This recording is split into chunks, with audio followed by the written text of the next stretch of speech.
Hello dear students, मेरा नाम है इंद्रजीत सिंह और हम मिल रहे हैं हमारे प्यारे से चैनल आरटी अकेडमी पर। नहीं किया है तो सब्सक्राइब करें और शेयर जरूर करें। बहुत काम की चर्चा चल रही है। क्लास 11th में हमारा आगमन हो चुका है। बेसिक मैथमेटिक्स हमने सीखी है, यूनिट सीखी है, मेजरमेंट सीखा है और अभी हम कर रहे हैं यूनिट्स और डायमेंशंस वाला चैप्टर और लास्ट पार्ट है डायमेंशंस का। आज का लेक्चर बहुत छोटा कंसाइज टाइप का है क्योंकि टॉपिक ज्यादा बचे नहीं है डायमेंशंस में और मैं ज्यादा क्वेश्चंस भी अब नहीं कराने वाला। तो जितना हमने किया है इसी को कंक्लूड करेंगे डायमेंशंस की एक बहुत खूबसूरत बात के साथ कि डायमेंशनल एनालिसिस से हम किसी फिजिकल क्वांटिटी का फॉर्मूला डिराइव या एस्टिमेट कर सकते हैं। नॉट एग्जैक्टली फॉर्मूला एस्टिमेट कर सकते हैं पर फॉर्मूले की शक्ल तैयार कर सकते हैं कि किस तरह का फॉर्मूला दिख रहा होगा। और ये इतनी खास बात है कि साइंटिस्ट आइडिया लगा सकते हैं, हम एज अ फिजिसिस्ट आइडिया लगा सकते हैं कि कोई क्वांटिटी दूसरी क्वांटिटीज पर डिपेंड कैसे कर रही है। थोड़े से एक्सपेरिमेंट्स की नीड है और एक्सपेरिमेंट्स के बाद फॉर्मूले की शक्ल दिखाई दे जाएगी। आज का agenda estimating a physical formula from dimensional analysis ही है। उसके बाद डायमेंशनल एनालिसिस की थोड़ी बहुत लिमिटेशंस की क्या लिमिटेशंस हैं इन डायमेंशनल एनालिसिस वाले पार्ट की। हमने लास्ट लेक्चर में एक लिमिटेशन देखी जरूर थी, उसी को हम आगे आज डिस्कस करेंगे। ये दो बातें करके आज का लेक्चर कंक्लूड करेंगे। डायमेंशनल एनालिसिस वाला पार्ट फिलहाल खत्म हो जाएगा। इसके बाद डायमेंशंस का इन फ्यूचर एक लेक्चर हम लगभग 1-1.5 घंटे का लेके आएंगे जिसमें जेई में पूछे गए या फिर नीट में पूछे गए या बिटसेट में पूछे गए, डिफरेंट कॉम्पिटिटिव एग्जाम्स में पूछे गए प्रीवियस ईयर क्वेश्चंस हम डिस्कस कर रहे होंगे। थोड़ी बहुत अब तक आप क्वांटिटीज के बारे में जानकारी ले चुके होंगे, फिलहाल हमने यहाँ बहुत सारी दी है, लेकिन आप कई चैप्टर्स पढ़ने के बाद उन क्वांटिटीज के साथ जी रहे होंगे तो आपको बेहतर समझ आएगा। इसलिए जो पीवाईक्यू सेशन है उसको अभी रोक रखा है और आगे आपके साथ लेकर आएंगे। फिलहाल आज का जो लेक्चर है आज का यूनिट्स एंड मेजरमेंट का, estimating the formula for a physical quantity. किसी पीक्यू के लिए फॉर्मूले को एस्टिमेट करना, डिराइव करने से ज्यादा बेहतर शब्द है एस्टिमेट करना। क्लास 11 की बात है। आ जाइए तुरंत कूद पड़ते हैं अपने काम में। पहली स्लाइड का है भाई, ये रही पहली स्लाइड। क्या कह रही है ये पहली स्लाइड? कह रही है कि the frequency of a stretched string depends on the tension. सबसे पहली बात बोला गया है कि एक रस्सी ली गई है, उसको खींचकर स्ट्रेच कर दिया गया है। स्ट्रेच करने के बाद उसको प्लग करेंगे तो वो फ्लक्चुएट करेगी, हिलेगी, ऑसिलेट करेगी। और इस ऑसिलेशन की जो फ्रीक्वेंसी है वो किन किन फैक्टर्स पे डिपेंड कर रही है। अगर आप ये बार बार ज्यादा टाइट थोड़ा ढीला करके एक्सपीरियंस करें, एक्सपेरिमेंट करें और फ्रीक्वेंसी मेजर करें, फिर रस्सी को बदल दें, थोड़ी मोटी रस्सी लें, भारी रस्सी लें, हल्की रस्सी लें, मास बदल दें रस्सी का, स्ट्रिंग का, और छोटी रस्सी लें, लंबी रस्सी लें। इस तरह से अगर आप लेंथ वगैरह चेंज करके एक्सपेरिमेंट्स करके देखें तो कुछ फैक्टर्स पे ये फ्रीक्वेंसी डिपेंड करती है। कुछ फैक्टर्स को बदल देने पे फ्रीक्वेंसी बदल जाती है। तो ये एक्सपेरिमेंटल फैक्ट्स हैं जिनको इकट्ठा करके ये प्रॉब्लम क्रिएट की गई है कि हमने लैब में एक्सपेरिमेंट किया और पाया कि frequency of a stretched string, tight की हुई खींची हुई रस्सी की स्ट्रिंग की फ्रीक्वेंसी डिपेंड करती है रस्सी में जो टेंशन होती है। और टेंशन का मतलब रस्सी में कितना तनाव है, और तनाव का मतलब होता है कि हमने उस पर कितना फोर्स लगा रखा है, कितना ज्यादा खींच रखा है। जितना ज्यादा हम उसे खींच के रखेंगे, टाइट करके रखेंगे, उतना ज्यादा उसमें टेंशन, तनाव पैदा हो जाएगा। हम कहेंगे उतनी फोर्स उसमें लग रही है। Tension is nothing but a force only. तो टेंशन अपने आप में फोर्स है। और किस पर डिपेंड करती है? लेंथ ऑफ स्ट्रिंग पर डिपेंड करती है। और किस पे डिपेंड करती है? मास पर यूनिट लेंथ पे डिपेंड करती है। Mark my point, mass per unit length. ये मास नहीं है, ये मास पर यूनिट लेंथ है। इसे हम चाहें या स्टैंडर्ड बुक्स में देखें तो म्यू से डिनोट किया होता है। तीन चीजों पर ये डिपेंड करती है। तो एस्टिमेट करिए कि फ्रीक्वेंसी का फॉर्मूला क्या होगा। बताइए कि फ्रीक्वेंसी का फॉर्मूले की शक्ल कैसी होगी। तो हमने कहा ठीक है, कोई दिक्कत नहीं है। फ्रीक्वेंसी को जनरली हम f से डिनोट किया करते हैं। एक और सिंबल है न्यू इसके लिए, हम लोगों ने पहले भी किया लेक्चर्स में, आप जानते हैं। मैंने कहा कि डिपेंड करता है किस पर? टेंशन पे डिपेंड करता है तो हमने टेंशन लिख लिया, और लेंथ पे डिपेंड करता है तो हमने लेंथ लिख लिया, और मास पर यूनिट लेंथ पे डिपेंड करता है तो मैंने म्यू लिख लिया। इन तीनों पर डिपेंड करता है। लेकिन टेंशन पे डायरेक्टली प्रोपोर्शनल है इसका अंदाजा नहीं है, इनवर्सली प्रोपोर्शनल है इसका अंदाजा नहीं है, क्या है पैराबोलिक रिलेशन है, क्वाड्रेटिक रिलेशन है, इसका अंदाजा नहीं है। क्योंकि कई फॉर्मूलास, जैसे स्प्रिंग की पोटेंशियल एनर्जी हाफ के एक्स स्क्वायर होती है और पोटेंशियल एनर्जी ग्रेविटेशनल वाली mgh होती है। तो आप देखें कि किसी तरह की पोटेंशियल एनर्जी का फॉर्मूला हाफ के एक्स स्क्वायर है। ये स्प्रिंग के केस की बात है।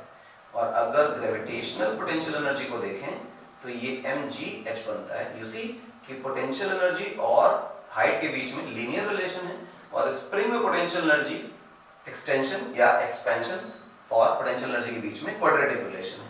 तो हमें इस बात का अभी अंदाजा बिल्कुल भी नहीं है कि जो हम कर रहे हैं ये क्वाड्रेटिक है या पैराबोलिक या फिर कुछ और पावर से है, इनवर्सली प्रोपोर्शनल अंदाजा नहीं है।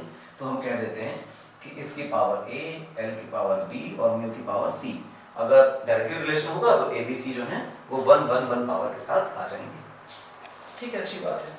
फ्रीक्वेंसी इज इक्वल टू, क्योंकि प्रोपोर्शनैलिटी हटाई है तो you must add a constant here, and you से कि टेंशन की पावर a, लेंथ की पावर b एंड म्यू की power c, and a b c जो पावर्स हैं दीज आर डायमेंशंस। क्लियर है मेरी बात? ये डायमेंशंस हैं। अच्छा, ये जो तुमने k लगाया, इस k को नाम दिया जाता है कि ये एक कांस्टेंट है, और ये सिर्फ कांस्टेंट नहीं है, ये चमत्कारी कांस्टेंट है। इसकी डायमेंशंस की हमें कोई जानकारी नहीं है। This is nothing but dimensionless constant है, डायमेंशनलेस कांस्टेंट। तो अब क्योंकि इसकी डायमेंशन ही नहीं है, तो जो चैप्टर हम पढ़ रहे हैं यूनिट्स एंड डायमेंशंस स्पेशली, तो वो उसी पे कमेंट कर पाएगा, उसी की जानकारी दे पाएगा जिसमें अपनी डायमेंशन होगी। जिसमें डायमेंशन नहीं है तो हम k पे कमेंट नहीं कर सकते। तो वी फॉरगेट दिस k। अच्छा, कोई परेशानी का विषय नहीं आया अभी तक। अब क्या करें? कुछ खास नहीं। देखें तो फ्रीक्वेंसी इज इक्वल टू, ये कांस्टेंट ऐसा ही लगा रहेगा, हम इससे छेड़छाड़ करने वाले नहीं। We do not know anything about this constant. यहाँ मेरे बच्चे टेंशन लिखी हुई है। टेंशन का मतलब अभी मैंने बताया कि सिंपली सिर्फ फोर्स होता है। You can go to force, आप लिखें mLT-2। सबको फोर्स की डायमेंशंस याद हो चुकी हैं, और पूरे की पावर a, क्योंकि टेंशन की पावर a थी। बाद में लेंथ लिखा हुआ है तो लेंथ को l ही लिखा रहने दें, इसकी पावर b। और फिर हमारे पास मास पर यूनिट लेंथ है। You see mu is nothing but mass per unit length. तो अगर मैं म्यू की डायमेंशन लिखने की कोशिश करूं तो म्यू की डायमेंशन होगी मास पर यूनिट लेंथ ml-1। तो हम यहाँ पर मास पर यूनिट लेंथ की डायमेंशन लिख लेते हैं ml-1 और इसकी पावर c। अब पूरी कहानी को खोल लिया जाए, एंड यू सी कि मास की पावर a आ रही है, l की पावर a आ रही है, t की पावर -2a आ रही है। ये सब कैसे आया? पावर की पावर मल्टीप्लाई होती है, तो l की पावर b लिख दिया, यहाँ के m की पावर c और l की पावर -c। अब आप देखें, मल्टीप्लाई कराएं, m से m का, l से l का, t से t का मल्टीप्लिकेशन कराएं तो आप पाएंगे कि k ऐसे ही रहेगा बेटे। यहाँ m है और यहाँ m है, आपके पास आया m की पावर a प्लस c। फिर देखिए बेटा, l की पावर a है और यहाँ l की पावर b है, प्लस हो जाएंगे, और यहाँ l की पावर -c है, ये लिख दिया हमने। फिर t है, t अकेला, दोनों में t नहीं है तो चुपचाप से -2 है। ठीक है ना मेरी बात? इसमें कोई डायमेंशन नहीं है। और लेफ्ट साइड में फ्रीक्वेंसी लिखा है, और फ्रीक्वेंसी अगर लिखा है तो जब मैं फ्रीक्वेंसी की डायमेंशंस लिखने पर आऊंगा तो मैं लिखूंगा m0 l0, और फ्रीक्वेंसी पर सेकंड यानी टाइम की पावर -1 होती है, तो ये फ्रीक्वेंसी की यूनिट है। Now we have to compare the two sides. अगर फार्मूला करेक्ट है तो करेक्टनेस ऑफ फार्मूला वाले मेथड से हमने सीखा है कि राइट हैंड साइड की डायमेंशंस और लेफ्ट हैंड साइड की डायमेंशंस सेम होनी चाहिए। सेम होने का मतलब ये है कि if we compare LHS with RHS, अगर हम LHS को RHS से कंपेयर कर दें तो यहाँ m की पावर 0, यहाँ a प्लस c है, इसका मतलब a प्लस c की वैल्यू 0 आती है। फिर यहाँ देखो a plus b minus c है, a plus b minus c, l से l का कंपैरिजन है तो ये भी 0 ही आ रहा है। उसके बाद t की वैल्यू देखें, t की वैल्यू -2 है और यहाँ t की वैल्यू -1 है, तो हम लिखेंगे -2a is equal to -1। ये तीन इक्वेशंस आपके पास हैं। Now just you have to compare the equations and solve these three equations and get a b c, put the values of a b and c in this equation and you will get the formula। ठीक है, solve कर लेते हैं। अब देखें, third equation को सबसे पहले उठा लिया जाए। Once you start solving the third equation तो आपको a की जो वैल्यू है माइनस से माइनस कैंसिल होगा and you will get a as 1/2। a तो आपको 1/2 मिल गया। अब अगर आप फर्स्ट इक्वेशन को बहुत गौर से देखेंगे तो फर्स्ट इक्वेशन लिखा है a plus c is equal to 0, तो c is nothing but -a, तो c की वैल्यू हो गई -a की वैल्यू 1/2 है, इस वजह से c की वैल्यू -1/2। तो दो इक्वेशन हमें मिली, दो वैल्यूज मिल गई। सेकंड इक्वेशन को अगर हम देखें तो सेकंड इक्वेशन मेरे बच्चे कह रही है a plus b minus c is equal to 0। ठीक है ना, a plus b, ठीक। अब a plus b minus a plus B minus C is equal to 0 दिखाई दे रहा है, तो a प्लस बी कहाँ है? a प्लस बी a रहा 1/2, और b को देखें तो b का पता नहीं है, और c को देखें तो c माइनस 1/2 है, माइनस माइनस प्लस हो गया, तो 1/2 बन गया 1, तो b इज इक्वल टू -1। आपके पास b की वैल्यू -1 आ गई। b की वैल्यू -1 है और a और c की भी पता है, तो बस वैल्यू पुट कर दीजिए उस फ्रीक्वेंसी वाले फॉर्मूला में। We have frequency as some constant k, और उसके बाद t की power a is nothing but 1/2, and then l की पावर कितनी है मेरे बच्चे? b, और b की वैल्यू हमें -1 दिखाई दे रही है। उसके बाद मास पर यूनिट लेंथ है म्यू, और उसकी पावर c है, c की वैल्यू फिर से -1/2 दिखाई दे रही है। तो दो चीजें जो हैं बेटे वो रूट के अंदर चली जाएंगी, t रूट के अंदर ऊपर रहेगा और म्यू रूट के अंदर नीचे रहेगा। This is nothing but the frequency of a stretched string. Clear है मेरी बात? ये हमारा बच्चे आंसर निकल कर आ गया। आई होप लॉजिकली क्लियर होगा कि क्या किया है हम लोगों ने। बस लेफ्ट हैंड साइड की डायमेंशंस लिख लेनी है, राइट हैंड साइड पे जो कुछ लिखा है उसकी डायमेंशन लिख लेनी है और काम हो गया। अगले सवाल पे आए। अगला दूसरा क्वेश्चन देखें क्या लिखा है। Centripetal force acting on a particle moving uniformly in circular path may be depending on mass, velocity and radius of the circle. Derive the formula for the force. कह रहा है कि आपके पास कोई काइंड ऑफ सर्कुलर मोशन हो रहा है, कोई पार्टिकल सर्कल में घूम रहा है। सर्कल में पार्टिकल जब घूमता है तो मान लीजिए पार्टिकल यहाँ है और उसकी वेलोसिटी हमेशा उसके पाथ के टेंजेंट रहती है। यूनिफॉर्मली सर्कुलर मोशन करने का मतलब ये है कि जो इसकी स्पीड है उस स्पीड में किसी प्रकार का कोई चेंज नहीं आएगा। इस विषय से इस पे जो फोर्स लगेगी वो हमेशा फोर्स सेंटर की तरफ काम करती है।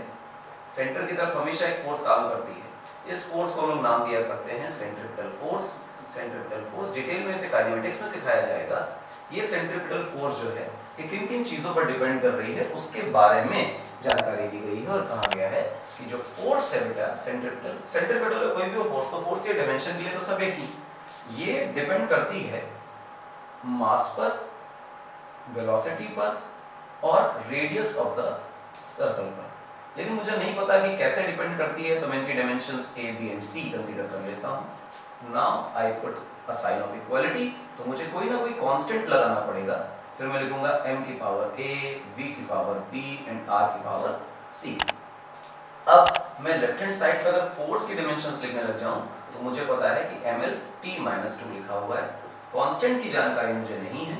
यहाँ पर मुझे m की पावर a पता है, वेलोसिटी lt-1 होता है, इसकी पावर b है, रेडियस है तो लंबाई ही, तो वो बेसिकली लेंथ ही है, तो हम उसको l की पावर c लिख लेते हैं।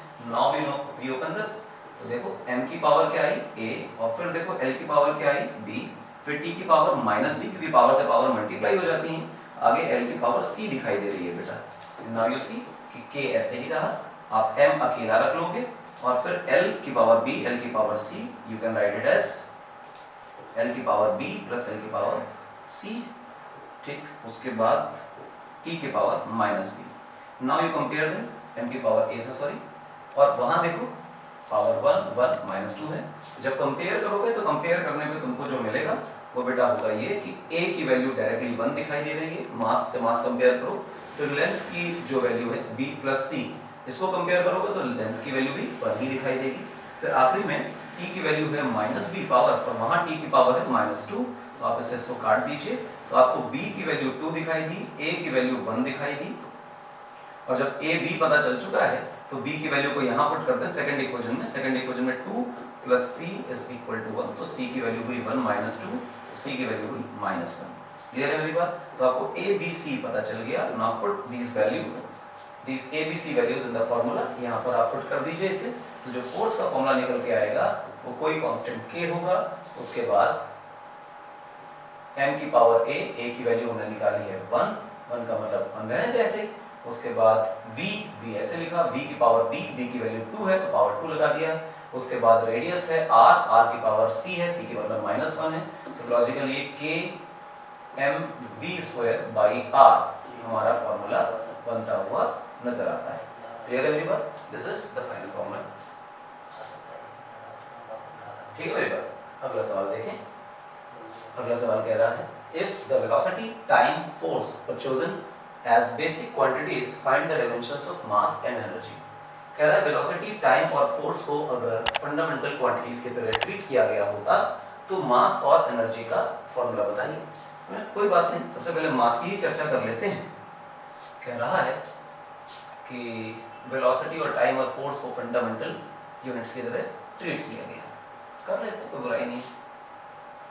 एनर्जी की चर्चा पहले करते हैं। मास आपके लिए होमवर्क रहेगा क्योंकि मास छोटा चीज है, क्योंकि इसका सिर्फ m1 l0 t0 ही आएगा, तो ये आपके लिए होमवर्क है।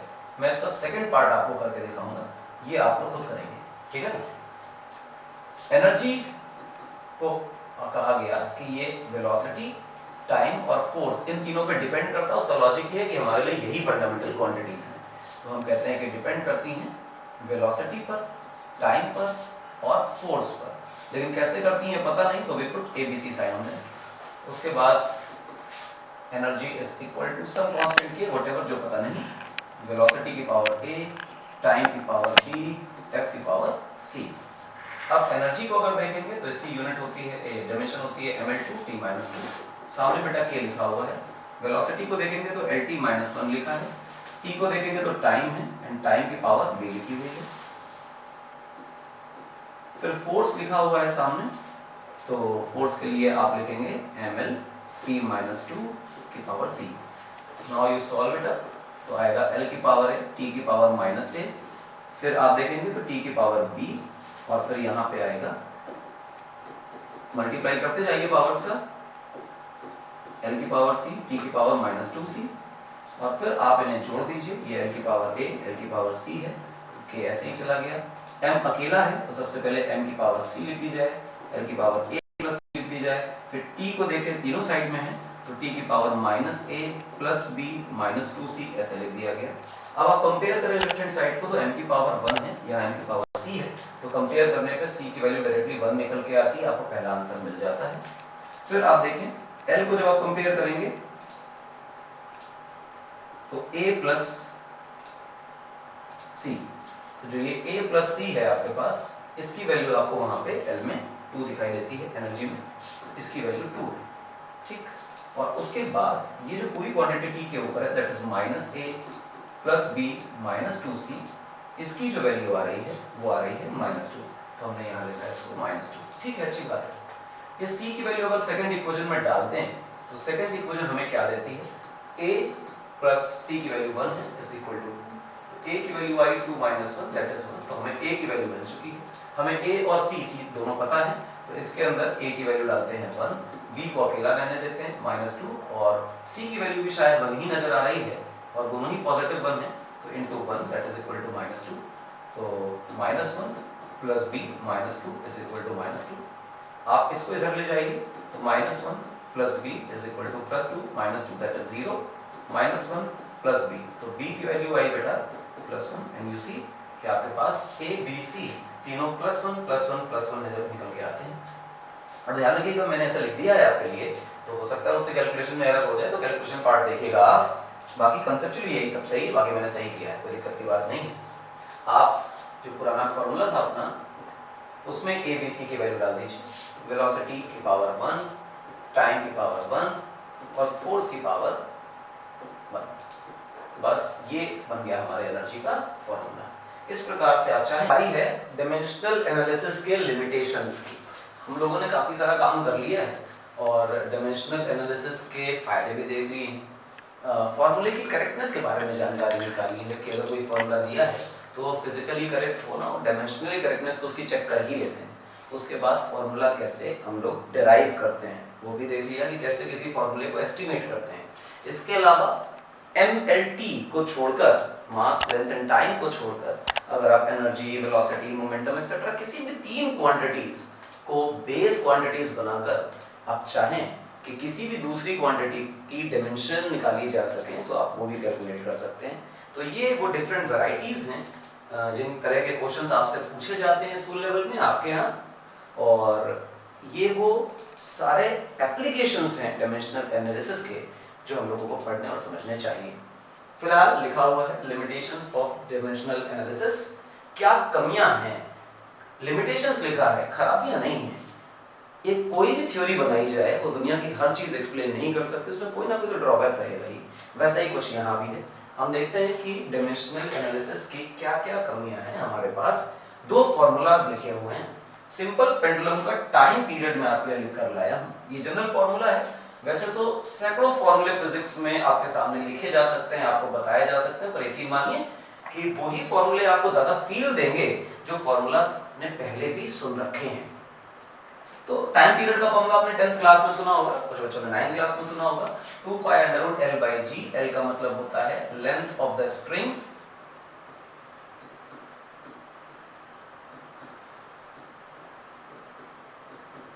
स्ट्रिंग की लेंथ कहलाती है, और G तो अपना वही 9.8 मीटर पर सेकेंड स्क्वायर,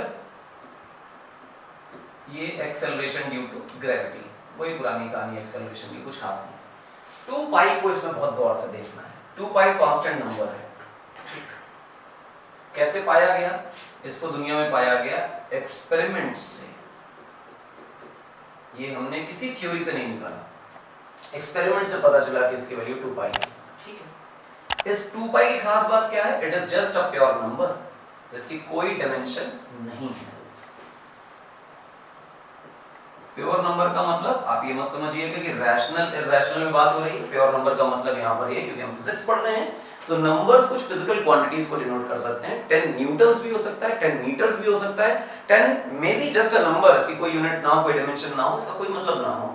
हम फिजिकल क्वांटिटी के मैग्नीट्यूड्स बताने में नंबर्स का इस्तेमाल कर सकते हैं और प्योर नंबर्स का इस्तेमाल कर सकते हैं। तो प्योर नंबर लिखने का मतलब रैशनल इरैशनल से नहीं है। This is not a physical quantity, this is just a number, तो वो डायमेंशनलेस है। और जो चीज डायमेंशनलेस है, ऐसी चीज को हम डायमेंशनल एनालिसिस से किसी कीमत पर प्रेडिक्ट या एस्टिमेट नहीं कर सकते। तो ये 2 पाई आएगा, ये 4 पाई आएगा, ये 10 पाई आएगा, ये 8 पाई आएगा, या इवन आएगा भी कि नहीं आएगा, इसका कोई अंदाजा नहीं लगा सकते। वी कैन नॉट प्रेडिक्ट, हम अंदाजा ही नहीं लगा सकते।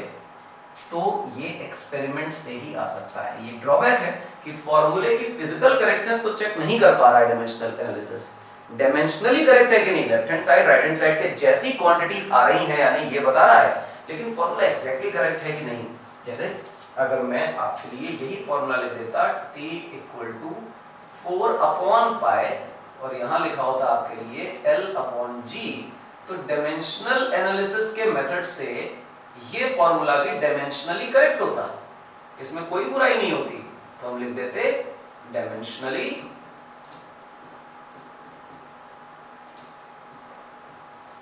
करेक्ट, और कोई तकलीफ नहीं होती डायमेंशनली करेक्ट होने में, हो गया ही। लेकिन फिजिकली करेक्ट नहीं होता, बट नॉट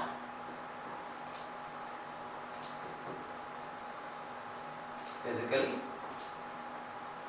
करेक्ट। क्यों फिजिकली करेक्ट ना होता?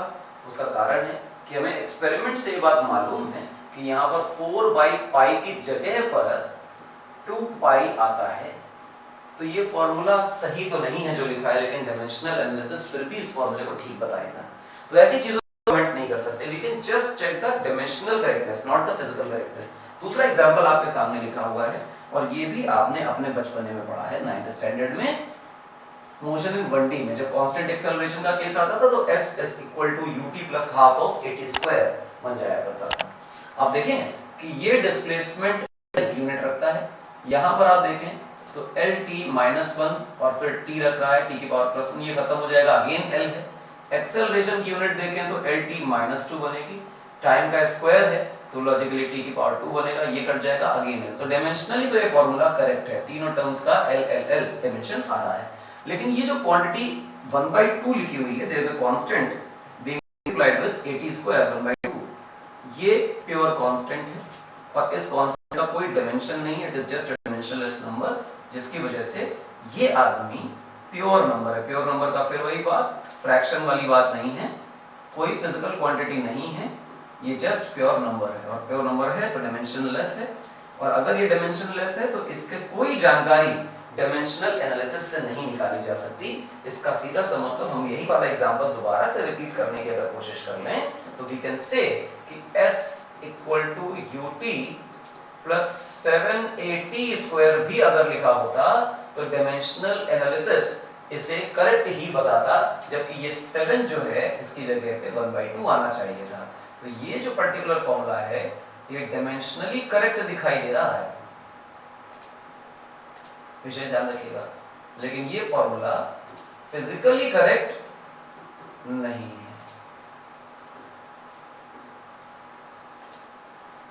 ये फॉर्मूला फिजिकली करेक्ट नहीं है। अच्छा, ये एक ड्रॉबैक है। दूसरा ड्रॉबैक क्या है? सिर्फ 3 ही क्वांटिटीज MLT, 3 ही क्वांटिटीज से हम लोग फॉर्मूले को एस्टिमेट किया करते थे। याद करिए जब हम लोगों ने फॉर्मूले का एस्टिमेशन सीखा था, तो एस्टिमेट करते हुए फॉर्मूले में हम लोगों ने 3 क्वांटिटीज पर डिपेंडेंस शो करी थी। और ये डायमेंशनल एनालिसिस का एक बड़ा ड्रॉबैक है कि when we compare the things, when we compare the dimensions और एस्टिमेट करते हैं किसी फिजिकल क्वांटिटी के फॉर्मूले को, तो हम लोग 3 क्वांटिटीज को बेस बनाते हैं MLT।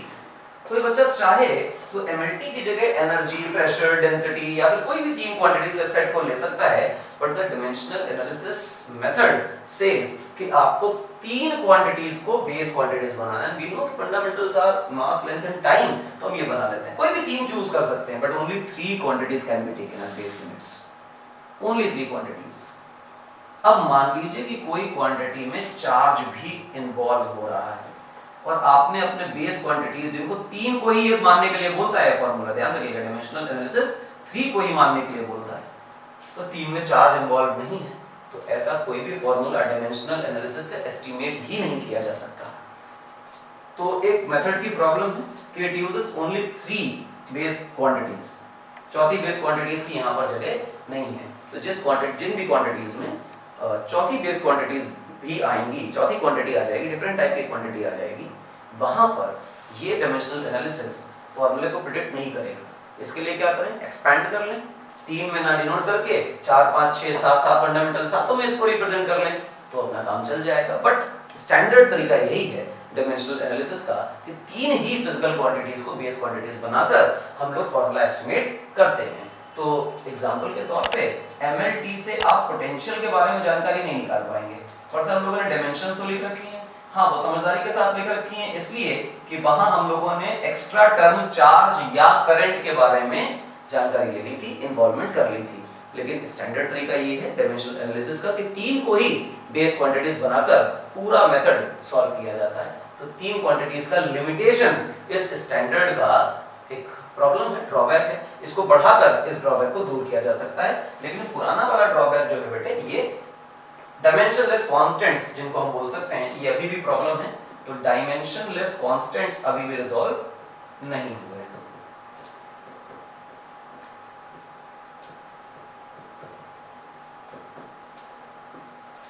इनकी प्रॉब्लम अभी तक दूर नहीं हुई है डायमेंशनल एनालिसिस में, और यही खूबसूरत चीज है जो पूछी जाएगी पेपर में। जो प्रॉब्लम है क्रिस्पी प्रॉब्लम, इतना बढ़िया मेथड है, सब कुछ पढ़ के आ रहे हैं, अच्छा लग रहा है, क्वांटिटीज दिमाग में सेटल हो गई हैं, और फिर उस मेथड की कोई प्रॉब्लम आ जाए तो टीचर पूछेगा, तो आप ये 2 बातें याद रखनी। इसके अलावा और भी बहुत सारी बातें हैं, but these are 2 major problems with dimensional analysis.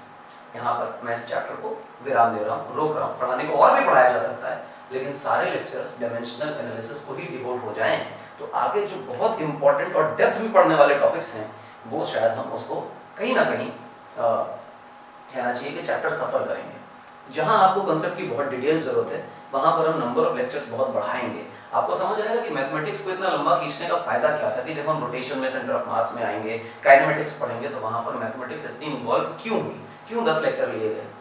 यहाँ पर जानबूझकर कम लेक्चर्स लेकर इसे खत्म किया जा रहा है। अगली कहानी आएगी एरर की और वेक्टर्स की, तो हम एरर पढ़ेंगे और उसके बाद वेक्टर्स में जंप करेंगे। मिलेंगे अगले लेक्चर में, तब तक के लिए धन्यवाद। फिलहाल एक चीज आपके लिए है, और वो ये है कि RT एकेडमी को सब्सक्राइब करें और शेयर करें। अगर आप सब्सक्राइब और शेयर ये दोनों बातें कर रहे होंगे तो एक फायदा आपको होगा कि आपको कंटिन्यूअसली लेक्चर्स मिलेंगे, कंटेंट मिलेगा। दूसरा कि आप हमसे जुड़े रहेंगे तो आपका बहुत सारा फायदा होने वाला है। पूरे साल आपके स्कूल के हिसाब से कि आपका स्कूल का एग्जाम अच्छा हो जाए, कोई नहीं पढ़ाना है, हम आपको पढ़ाएंगे पूरे साल। मिलेंगे अगले लेक्चर में। नाम मत भूलिएगा, इंद्रजीत सिंह, आपको पढ़ा रहा हूँ फिजिक्स RT एकेडमी पर। Thank you.